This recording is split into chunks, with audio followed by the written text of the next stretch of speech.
What is going on YouTube? This is Acid Root. So I'm going to review a compilation album by Marilyn Manson and the Spooky Kids. Basically, this project is called Lunchboxes and Chocolate Cows, and it came out in the spring of 2004. So the thing about this particular product is this was brought to, this particular product was brought to you by Scott Putski, which is also known as Daisy Berkowitz, the original. This particular project here is brought to you by Scott Putski, also known as Daisy Berkowitz, who was the guitarist for Marilyn Manson like the early 90s and about to the mid 90s days up to about Antichrist Superstar as far as this pitch going to happen. This was a compilation. Now, Marilyn Manson, before they became Marilyn Manson, just with that singular name, they were known in like the early 90s, like 1990, 1991, 92 as Marilyn Manson and the Spooky Kids, which they had a series of cassettes that came out throughout those days that are really difficult to track down. They're probably pretty expensive to buy on like eBay and places like that as far as those fairs going to happen. Pretty much the full boundness is one of the few attempts to bring some of those type songs from back in those more coveted type days, like a CD type format. And it's definitely something that should have happened further. The unfortunate thing about this is the fact that Daisy Berkowitz is deceased as far as those pitches going to happen. So it's just within the tone as far as saying it's it's unfortunate within many aspects, but just being able to say just the pitch behind it. He was originally going to bring a lot more of these recordings that they had from like the cassette days between like 1990 and 1993 or so, or early 94 within the pitch again to some of these like an album type format. This is a classic album here. Lunchboxes and Chocolate Cows has some pretty vicious type stuff. This is Marilyn Manson, and they're more kind of less trajectory, less of like a filter type mode. I mean, they didn't have a filter in the first place, but just within the pitch as far as seeing some with a little bit more freedom of not having like a label and some of those type fairs, and just the stretchings and the ideas that they had. There's some traces of grunge on this particular product back when Kurt Cobain and Lane Staley were more alive within some of those type fairs. Just seeing like a haunting aspect of getting like some grunge type music with the Marilyn Manson type tint towards it's pretty awesome.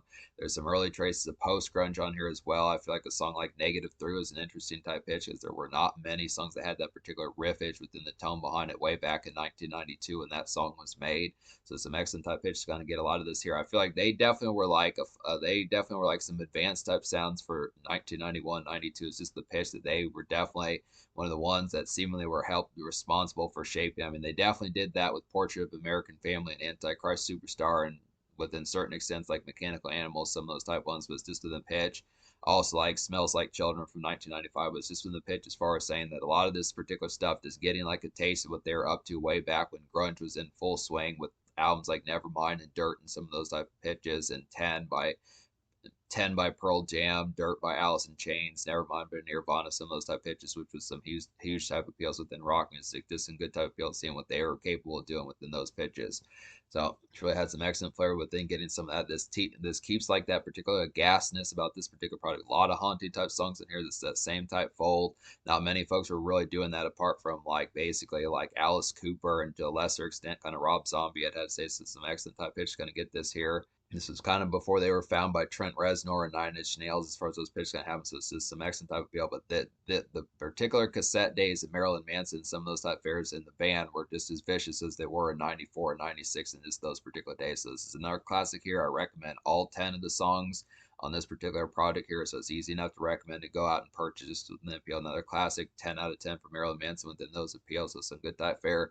This doesn't have a single. The thing about this particular product is just the fact that Scott Putski was particularly just not as much full back. The thing about this particular product was just the fact that Scott Putski was not as much in like the commonplace kind of appeal of like the rest of the band, or at least not Marilyn Manson within the pitch. Not so much that this wasn't able to happen, it was just kind of the concept that there was like an artwork that was originally for this product that kind of went through like some lawsuits. That kind of went through some lawsuits as far as putting that on the original variation of this album. So it's just within the pitch that it's just kind of within the pitch that this was kind of a haphazard type product that maybe seemingly almost didn't come out within some of those type of appeals, which is kind of unfortunate because a lot of this is pretty vicious type of appeal.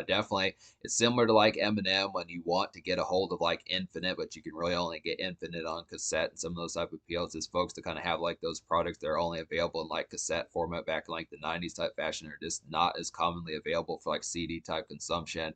Or when you think of like DVD movies that were from like the 1930s or 40s or even the 20s, some of those type pitches that just kind of have the aspect of just being a little bit trickier to kind of get within those particular aspects. It's kind of the tone, but I would definitely have to say I like the fact that these were digitally remastered and kind of put to like a CD quality type format, which is definitely a bonus type appeal about this. But it's just within the pitch as far as saying Like I would definitely say, I mean, nowadays you can probably find a lot of the Marilyn Manson Spooky Kids cassettes on YouTube, but it's just in the pitch as far as having something that's merchandise that you can purchase, some good type of deals. It's just within concept. It needs to happen more. Hopefully it does one day. But so yeah, I recommend every song on this particular album, all 10 of them. So that's between the song number 1, which is Red in My Head, and song number 10, which is the live version of the song Thrift. That's within the pitch. Now, there might be some bonus songs.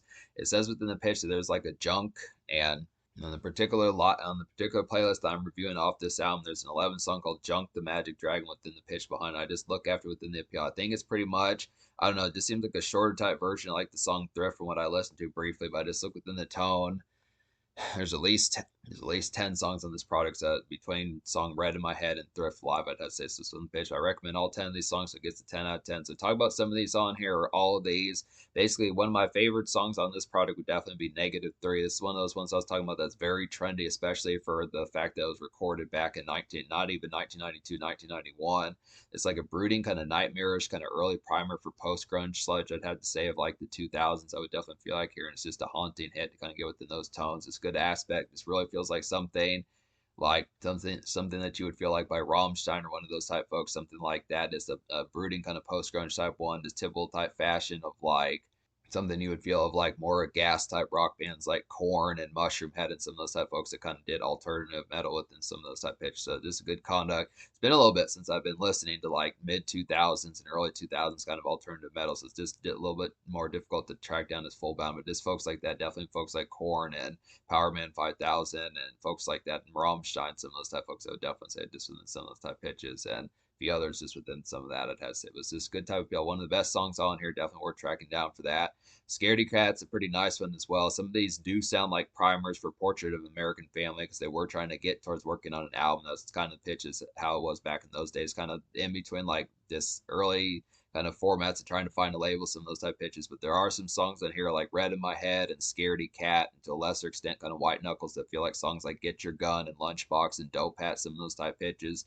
The singles that would wind up becoming like the broadcast banner type ones and initial singles from Marilyn Manson in '94. But Scaredy Cat's, like I said, just like Get Your Gun. Scaredy Cat's just like Get Your Gun and Lunchbox. Just some haunting kind of venue sludge. I'd have to say here, nice foot tap bounce kind of get about this one. So some good type pitches within those aspects, just within the tone behind it. Simple. I do like the liveliness about this product. I like the fact that even like their cassette days before they were unsigned, that Marilyn Manson had some songs for like some good jive about it, just some good ones to kind of get some good songs to kind of get your groove on, like a night venue, some of those type pitches, just some step out, get some drinks in your system, get the dance going as far as those pitches can happen. Not just strictly just kind of, I mean, they do have some makeshift songs in there, which is some excellent type pitches as well, but they do have like some ones for just like some liveliness that go into like some karaoke bars, night venues, dance venues, pitches like that. So some good type tones. Doom Buggy's a pretty nice one on here as well. It's like a haunting kind of Doom Buggy's a pretty quality one as well within those pitches. It's like a haunting kind of grunge music and like a live venue hop kind of fun as far as those aspects gonna happen. Just a good fraternized kind of step out, I'd feel like, with some 90s flavor about it as far as those tones gonna happen. So back in these days, Doom Buggy was recorded in 1990. Just within the pitch, this is back before Kurt Cobain and Nirvana even put out Nevermind. So it's just within the pitch as far as saying that some of that brooding, some of that blossoming kind of aspects of like the initial kind of grunge days, like Alice in Chains with Facelift, some of those type pitches were kind of initially happening within some of those type tones. So it's a good type pitch to kind of get Marilyn Manson, seemingly what they could have done with grunge music had they had like a dark spin on that, because there's some good examples as far as those first going to happen. Because Portrait of an American Family came out in the summer of '94 after Kurt Cobain's death, and Lane Staley was kind of full bound in like his drug use as far as those pitch can happen. So it's just some good type tones being amongst that product back in the early '90s days.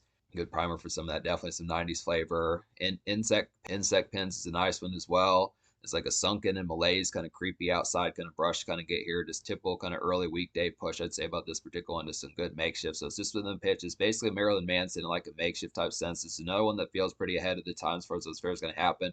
Feels like something that a lot of more ghastly kind of bands would have done in like alternative metal, new metal, some of those type ones, industrial metal like 2004, 2006, some of those type of PLs, late '90s, some of that type fair. Just feels like one that's just kind of a chug along within the pitch of just something for like the chug along that's just something within the pitch of just like a typical kind of Tuesday report It's a typical kind of Tuesday report to work in like a late night shift pitch, just like that, or just got done with work shift and go hit up like a gas station, go get like a box of beer or something like that, get some checks mix, some of those type goodies, just in the pitch behind it, just some good relief within some of that.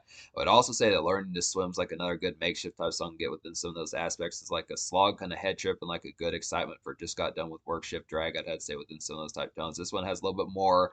It's just it has like a good amount of pace and step about it as far as those flares are going to happen. Just the aspect of just having like some good jive of just the excitement, just a good primer song to be able to have for some of those aspects of just like, all right, things are done for the day as far as this pitch can happen. Just figuring out this would be like a primer for songs like probably songs like Dune Buggy and Scaredy Cat and White Knuckles, some of those type ones. It's kind of somewhat amidst like the worship, maybe 15, 20 minutes left, something like that. But within the pitch, it just like the initial kind of conduct of going and figuring out if you're going to get like some Crown Royal or some pitches like that, some of those type of things within the aspect behind it. I feel like Insect Pin's a little bit more amidst the worship in like a haunting type sense, but Learning to Swim is a little bit more like the relief of just like flip mode type songs as far as those first going to happen. Meet for a Queen's a quality one as well. It's like a good dance venue noise primer for like some Manson and like 90. Meet for a Queen's like a good dance venue noise primer for like Manson 94's Portrait albums as far as those pitch going to happen. Just good aghast kind of liveness as far as those first going to happen. Yeah, Meet for a Queen just feels like songs like Get Your Gun, Lunchbox, some of those type ones. Just the same sort of fashion as they were developing with 94's Portrait of American Family, some of those type pitches. Just another dance stepper as far as those particular appeals going to happen. This real haunting kind of liveness. Thingmaker's a pretty nice one as well. This is a live type song, but it's a good type pitch. It's not the difference is not going to be any different on there. This is them in the studio as far as those pitch kind of go. But it's like a riveting, kind of on the go, kind of ghastly cruise around. I'd have to say here it goes with Portrait of American Family singles. Definitely, it's like some is definitely good for like some grim errands as far as this first going to happen. So just the concept, kind of one similar to like Insect Pins, just a little bit more, not so much makeshift bound within the concept of like a work day, but just the pitch of got some bills to pay, got to get some envelopes, some of those type pitches, get the electric bill paid, some of those type fares, just the conduct of just like a pushy kind of autumn type day within the pitch behind it, just the aspect of this day out and about, just with an aspect of something like September through November as far as those first going to go, just some crisp weather pitches like that. Good type tone for some of those. Thrift is a nice one as well. It's another live type song, excellent type pitch. Kind of get some of these live type ones, see what they were like back in their unsigned days. Like a harrowing kind of venue ambience, kind of get here. Just vicious for 1992. I would definitely feel like here. Sludgy kind of haunting grunge. I would feel like within those aspects, and some great distortions as far as that particular kind of goes. It's just the pitch. As far as there are some songs on here, like there are a couple of songs that do feel like a little bit of like a brooding type one, like the aspect of like some head trip type appeal within the aspect. I definitely feel like Thrift and White Knuckles are some ones that feel like you're a little bit slogged out of your mind more than normal. Not just like the normal kind of one or two or three beers of songs like Dune Buggy and like Scaredy Cat and some of those type ones, Meet for a Queen, Red in My Head, some of those type pitches. But actually the aspect of getting a little bit tore up to the point where you have to sit down a bit and just appreciate, maybe not so much drive home being tore up that to that degree, but just in the pitch of just some of those initial type ones. I'm not as full bound sure, apart from folks like White Zombie and maybe like a few others within the pitch, maybe Bathory, some of those type aspects in terms like, I mean, usually you'll get dungeon music for more death metal, black metal type folks, but within the aspect of like this kind of dark grunge, as far as those aspects can go, some good type pitches can have for some of those just songs to be able to have for just getting kind of harrowed within the aspect of just really getting tore up within a pitch is something that has that liveness of just something commercial and like a kind of haunting type sense. So this is Corn before Corn, just within some of those type pitches. This is a complete new angle as far as those pitches kind of went. But yeah, Thrift is one that's similar to Dune Buggy within the sense of being like some dark grunge within the aspect. Is Marilyn Manson like a Alice in Chains and Nirvana type style within the pitch, but just within a more sludgy type sense of something that's also similar to Portrait of American Family as far as this first gonna happen. Just real head trip type one, like I was saying, just heroin. Real like the appeal behind that. And then White Knuckles is a vicious type one as well. It's like a pulsating kind of vicious night outing, fun to kind of get here. Just definitely some haunting kind of October life pizzazz I'd have to say about this one. Just real album quality as far as this first gonna happen. So just a lot of these. Love the aspect as far as these just being initial type ones, but they feel like they could have been on an album before they were even signed as far as those pitch kind of went. So it's just some good type of appeals getting a lot of these. It's the ability to nail so many of these aspects just in the tone. It's just like, yeah. I mean, I would probably say that the cassettes that they sold, it probably was like just questioning how many cassettes they sold back in those particular days. Some excellent type of appeal. It's just the conduct that this particular, just some vicious type of appeals getting these particular cassettes and just getting them in CD type format, despite the fact that they were dope back in those days as well. So some good type of appeals for that. It's definitely worth tracking down, despite the fact that it might be kind of pricey. But the aspect I did, something needs to happen to the point where there definitely needs to be some commotion set in place to get more of these kind of there definitely needs to be some commotion set in place to get more of these particular cassettes in like the format, like CD type formats. Definitely needs to have something. Manson needs to get in some talks with some of these folks to kind of make this more of a reality, be some great type of appeals, because a lot of these do have like some pretty vicious type of appeal. White Knuckles is definitely a nice one. And I'd say I think the only other song I haven't talked about on here in any fashion would just be Red in My Head. So just talk about this one. It's like a Doom kind of head trip, wide awake kind of Friday commotion kind of get here. It goes with 94 Portrait. I definitely feel like hearing this is a pretty good dance hit. So just kind of the conduct of just the product of like some further kind of dance commotion as far as those aspects kind of happen. Just the same conduct, just basically getting like a song from Portrait of American Family to some of those foot tapper and dance venue type ones for just like some groove in your system, drinks in your system as far as those fairs going to happen. Just like a haunted sense, a little bit riled up as far as those fairs going to happen. So basically in between like Rob Zombie and like probably basically just in between like Rob Zombie from like the 80s when they were really getting tore up just with like the concept of like something like Corn from like 94, 96 as far as those appeals kind of have. So it's just good type tones for that. That's the aspect behind this project here. So basically, I think I talked about every song as far as those fairs going to happen. So I do. So I give this project like a 10 out of 10 as far as those appeals going to happen. The Soldier Scar, I'll go ahead and give a 10 out of 10 as well, considering the fact as long as this album is available, if this album were trickier to find and it's a little bit pricier, like if you do have to pay a certain amount of money to get it and like a certain aspect on CD and pitches like that, I'd probably say it'd be like a 9.75 or a 9.5. But considering it seems like it's simple enough to kind of find on CD on like Amazon places like that, I'd say that this album is like a 10 out of 10 in terms of social score. There's plenty of aspects for like some social step outs and makeshift songs on here that are pretty good. It's a haunting aspect. I do like some of this dark grunge as far as those pitch kind of having just some good type tones and just seeing what they could have done with like Alice in Chains and Nirvana styles as far as those pitch kind of having good type tones for that. I like a lot of these dance songs on here. I like some of the post grunge moments on here, just some good type tones. I like some of these like some of these live touch songs with like some on the go typeness, similar to like Bathory when they step out to some good haunted type aspects to really get for like some harrowingness. And I like these head trip type moments as far as the aspects that just really getting tore up within the sense of just having some good times as far as like keeping it. I mean, the composition of just being makeshift bound within the sense, but also having the concept of just like some good Fridays, good Mondays, good Fridays. So it's just good aspect for having a lot of that. Just the aspect between like September, November, even December to March as far as those pitch caps. So good type tones, good autumn and winter type music. So the appeal behind it. So it's a good type of appeal. So 10 social. In terms of the future, like Marilyn Manson just put out an album in November 2024. So some excellent type of appeals. And that's apparently volume one. So there's going to be some more after that. I still have to get to their live album from 1999. Definitely looking forward to that as far as this pitch going to happen. Then I'm going to start getting into new Marilyn Manson, some of those type of tones. But there actually is. There's something else by Marilyn Manson that I forgot about that may actually be it, but I want to say that there might have been like one other project that I'm not thinking of apart from their live album from 1999. But there's at least the 1999 project and the 2024 album as far as those pitches can happen. There might be something else I'm not thinking of, but pretty much we've reviewed pretty much damn near everything by Marilyn Manson within those pitches. So this 10 out of 10, easy, worth it. Definitely, I mean, it may not review their cassettes as far as those pitches can happen because they're pretty pricey within the aspects, but I definitely say that this compilation of those particular songs, some of the best ones off there, is definitely a classic type of feel and just a real haunting, just ahead of the times for what when it was coming out in like 1990, 1993. So definite top notch appeal.